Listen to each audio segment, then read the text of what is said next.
উমর রাদিয়াল্লাহু তাআলা আনহু ডাক দিয়ে কয়, যুবক তুমি কি জানো না আল্লাহ পাক রব্বুল আলামিন হলো করুণার দয়ার সাগর মালিক। বান্দা যত বড় গুনাহগার হোক না কেন, বান্দা যদি দু ফোঁটা চোখের পানি ছেড়ে দিয়া মালিকের কাছে বলে, আল্লাহ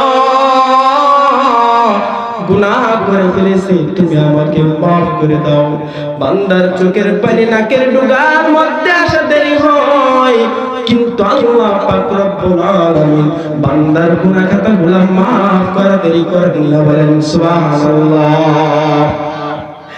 উমর রাদিয়াল্লাহু তাআলা আনহু যখন এই কথা বললেন, যুবকের চোখের পানি ছেড়ে দিয়ে বলে, উমর এমন বড় গুনাহ আমি করেছি, এমন অপরাধ আমি করেছি, তাম পৃথিবীর মানুষকে যদি আল্লাহ পাক রব্বুল আলামিন মাফ করে দেয়, আমার বিশ্বাস আল্লাহ তাআলা আমাকে কোনদিন মাফ করবে না।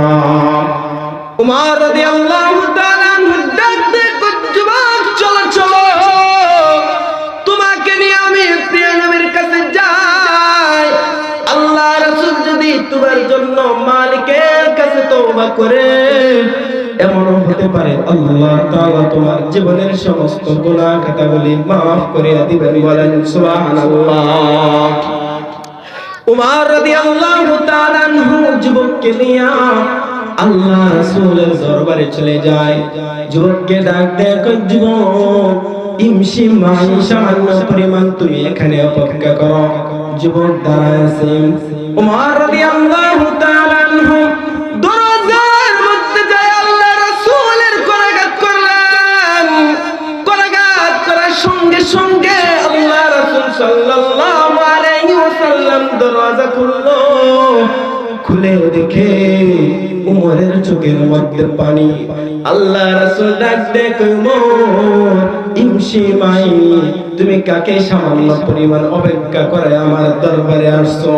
ওমর রে, আসাদু ফি আমরিল্লাহি উমর, আল্লাহ তাআলা তোমাকে শক্তিশালী অধিকারী হিসেবে বানাইছে। ওমর তাহলে এমন কোন জিনিস, যে জিনিস তোমাকে এমন করে কাঁদায়? উমর রাদিয়াল্লাহু তাআলা ডাক দেয়, ইয়া রাসূলুল্লাহ, রাস্তার মধ্যে দেখলাম একজন যুবক অজরে কান্নাকাটি করতেছে। রাসূল গো, যুবকের চোখের পানি দেখে আমার চোখের পানি ধরে রাখতে পারলাম না। আল্লাহ রাসূল